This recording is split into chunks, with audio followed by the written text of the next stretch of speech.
Hello, everyone. My name is Hector Galarza from Century 21. My special guest here is Saul Pinela from Neighborhood Loans. Thank you, Hector. Pleasure to be here. Like you said, I'm Saul Pinela with Neighborhood Loans. I've been in the mortgage business now for, I think, stopped keeping track, like my age, right? Probably 22, 23 years. Yeah, okay.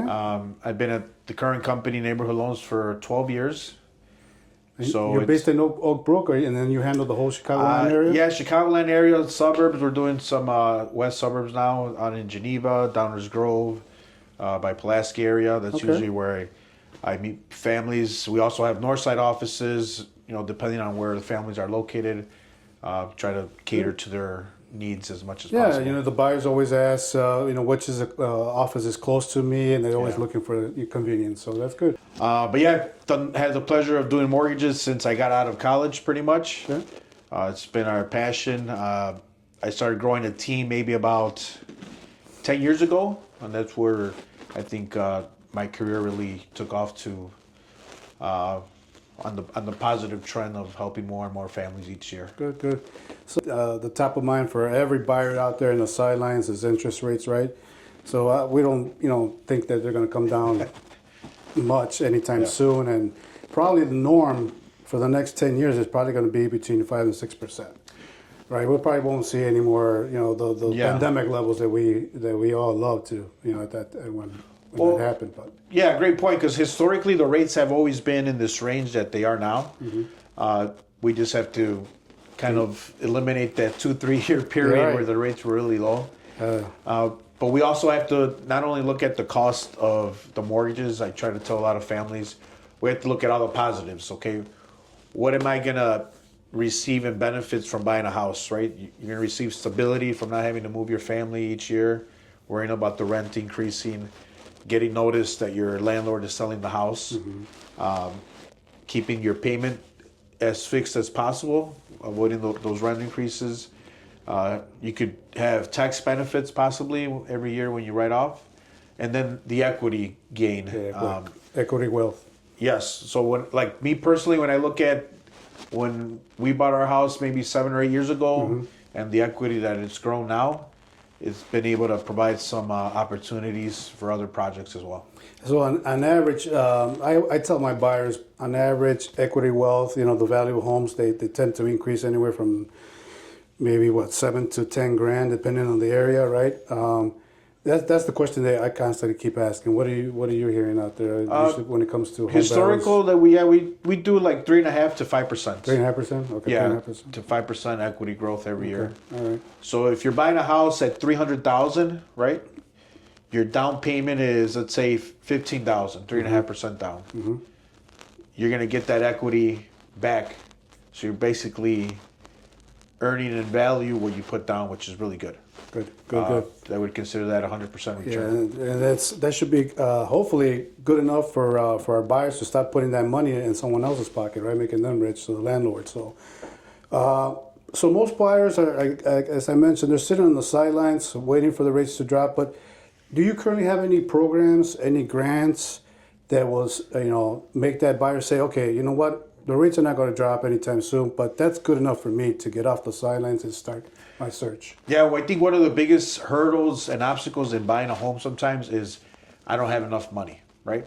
So how do we overcome that is by working with down payment assistance programs that could help promote home ownership. So we do work with a lot of programs. The most popular one is IDA, the Illinois Housing Development Authority. Mm-hmm.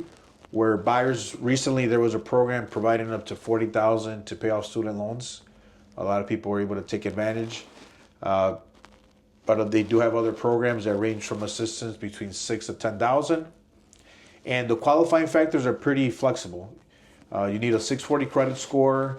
You could earn as much as $134,000 per year. So that does open the doors. We work a lot with buyers. Recently we were #1 in the city of Chicago last year in helping families.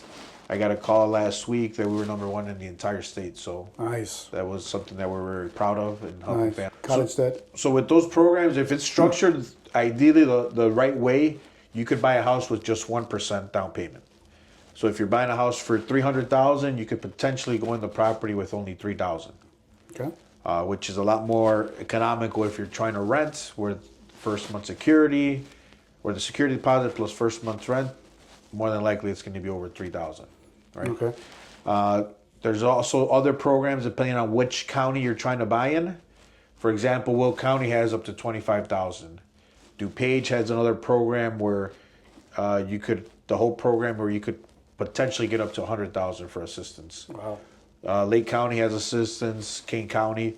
So depending on which area you're looking in, it's always good to get informed, speak with your agent, speak with your lender to better guide the families that way. So a lot of these down payment assistance programs, it's where you live, right? It's not where you're buying that you'll be able to qualify for some of those grants. Well, it's both. Like for example, King County, you have to live there currently, Okay. or working there, and you're gonna buy there as well. Okay. But other counties like Will County, you could just go in there and buy. You don't have to be working there. Cook County has one that's coming. It's getting re-released June 1st, where you get up to 5% of the loan amount. Mm-hmm. That was out earlier in the year. It was really good. If ran out of funds quickly, they were able to raise more money the second time around. So we expect that to be coming out June 1st. Good.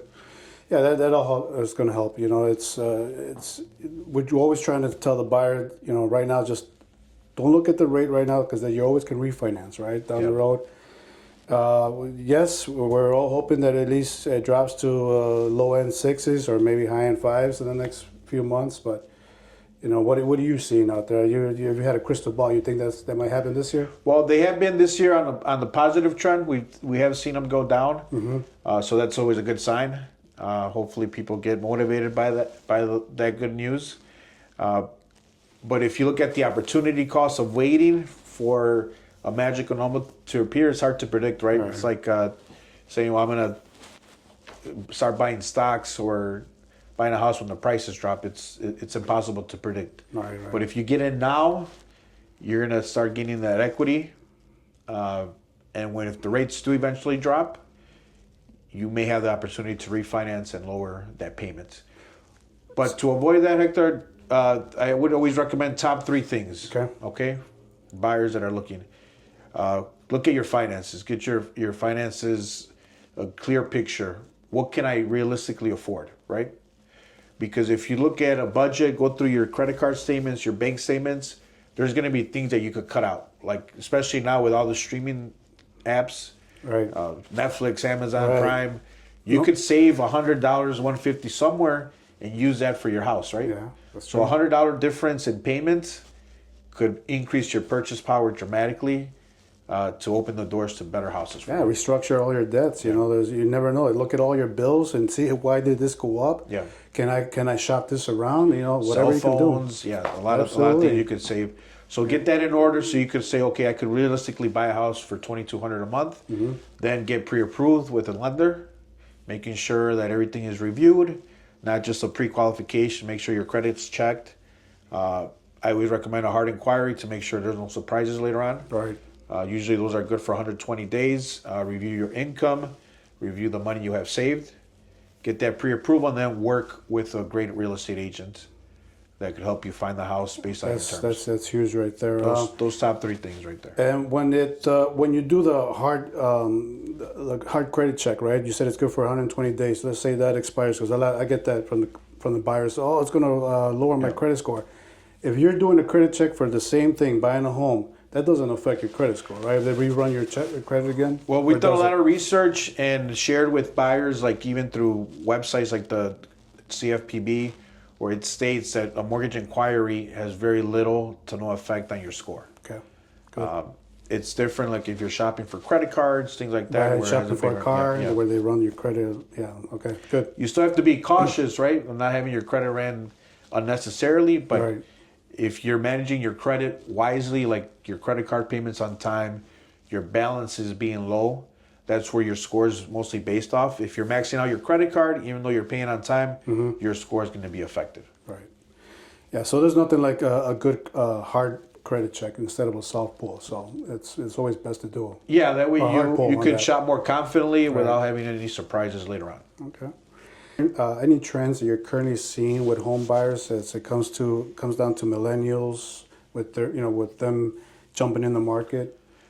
We Home have buying? seen more of a trend of buying multi-units because a lot of on social media is being promoted of buying a multi-unit to help pay off your rent and live rent free, Right. which is a great strategy. So we've come across more and more people looking to buy that first property as a 2 or 3 unit building and preparing themselves for maybe 2 or 3 years on the road of buying a single family once maybe they're planning on starting a family. Family, correct. Yeah. Okay, yeah, I've been hearing that quite a bit as well. So Other trends with homeowners instead of like first time home buyers, with homeowners, we've been seeing that because of the equity growth, they're taking advantage of that where we're getting a lot of calls. We can't really do much with their first mortgage because a lot of them have really low rates. So they're doing a second mortgage okay, to tap into the equity and using those funds to buy another property. second mortgage could be like a HELOC. A home equity line of credit or even a fixed second. Okay, So essentially, you're financing the purchase of the second house or Right. investment with zero money out of your liquid money. Because you're borrowing money from your current house and you're borrowing money to complete the purchase of the investment. okay. So you also do the home equity line of credits as well? Yes, we always try to strategize that way as well. Good. So that's always an option. So tax season is here. It's around the corner, right? So now everybody's looking to file it. What tips, advice do you have for these people that are filing their taxes now? Well, right now it's a great time because people are excited when they're filing their returns and they see a nice refund, right? So if it is in your plans to buy a house, we're helping a lot of families that are utilizing that refund Okay. and applying it towards the purchase of their home. So right now is a perfect time to get started on, getting that pre-approval completed, speaking with an agent and planning that tax refund to utilize it to the best source, right? Because I always mention to families, you have to plan out the home purchase. You can't just decide one day to the next. You want to make sure for things to run smoothly, you have to have a good plan, a good team, and working with yourself. That's something that we really recommend for home buyers because they want to be guided the right way. Staying away from the fear, because in order to grow, you have to face your fears and overcome that. You're always going to be committed to making payments somewhere, so why not pay yourself in the mortgage side on owning a property? And there's help. You don't need as much money as you think. If we structure the loan properly, you could buy a home with as low as 1%, like I mentioned before. So in an example, $300,000 property, you could buy it with as little as $3,000. On $250,000 with as little as $2,500.